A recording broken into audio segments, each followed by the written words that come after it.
বাড়িতে কি পুরনো জলের বোতল আছে? ফেলে না দিয়ে দু ধরনের আইডিয়া করে নাও, এই বর্ষাকালে ভীষণ কাজে আসবে। এখানে একটা পুরনো জলের বোতল নিয়েছি যেটা একদমই নষ্ট হয়ে গেছে। উপরের দিকের অংশটা কেটে নিচ্ছে আর নিচের দিকের অনেকটা অংশ আছে। এটা 1 লিটারের বোতল। প্রথমে চলো দেখে নিই উপরের দিকের অংশটা কি কাজে ব্যবহার করি। এখানে একটা ফুটো করে নিয়ে একটা গার্ডার লাগিয়ে দিচ্ছি, তোমরা চাইলে একটা দড়ি লাগিয়ে দিতে পারো। এটাকে আমি হ্যাং করে দেবো আমার কিচেনে, যেখানে বেসিনে আমি বাসন কোসন মাজি সেই জায়গায়। আর মুখের দিকের অংশটা খুলে নিলাম।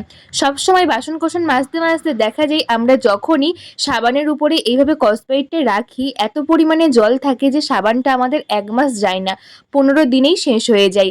তাই ভিজে কসব্রাইট জল শুদ্ধ সাবানের উপরে না রেখে এইরকম একটা জিনিস বানিয়ে নিলে কিন্তু বাসন মেজে কসব্রাইটটা সাবানের উপর রাখতে হবে না, এই জায়গাটায় রেখে দাও আর জলটা সুন্দর মতো ঝরে যাক আর সাবানটা 1 মাস চলবে, 15 দিনে আর গলে শেষ হবে না। চলে আসলাম পরবর্তী আইডিয়াতে। নিচের দিকের অংশটা আমরা কি কাজে ব্যবহার করব। একটা সিক গরম করে দুদিকে সমান করে আমি ফুটো করে নিয়েছি।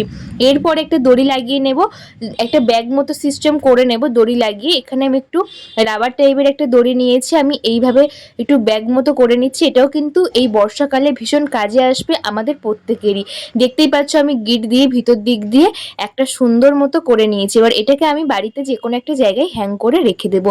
আমি এখানে দরজার পিছনে হ্যাং করলাম। দেখ, বর্ষাকালে আমাদের প্রত্যেকেরই বাইরে বের হতে হয়, তবে ছাতা নিয়ে বের হলে ছাতাটা যখন ভিজে যায় এসে কিন্তু ঘরের একটা কোনায় রেখে দিই জলশুদ্ধ ছাতা, সঙ্গে সঙ্গে মেলি না। যদি আমরা এইরকম একটা জিনিস বানিয়ে রাখি, এখানে কিন্তু ছাতাটা রাখলে যখন সময় হবে তখন কিন্তু এখান থেকে নিয়ে আমরা আমাদের বাড়িতে মেলতে পারবো। না হলে ছাতাটা এখানে ওখানে রাখলে জল জল হয়ে যায়, এমনি বর্ষাকালে ঘর বাড়ি স্যাঁতস্যাঁত করে। আশা করছি দুটো আইডিয়াই কাজে আসবে। কেমন লাগলে অবশ্যই একটা কমেন্ট করে জানি।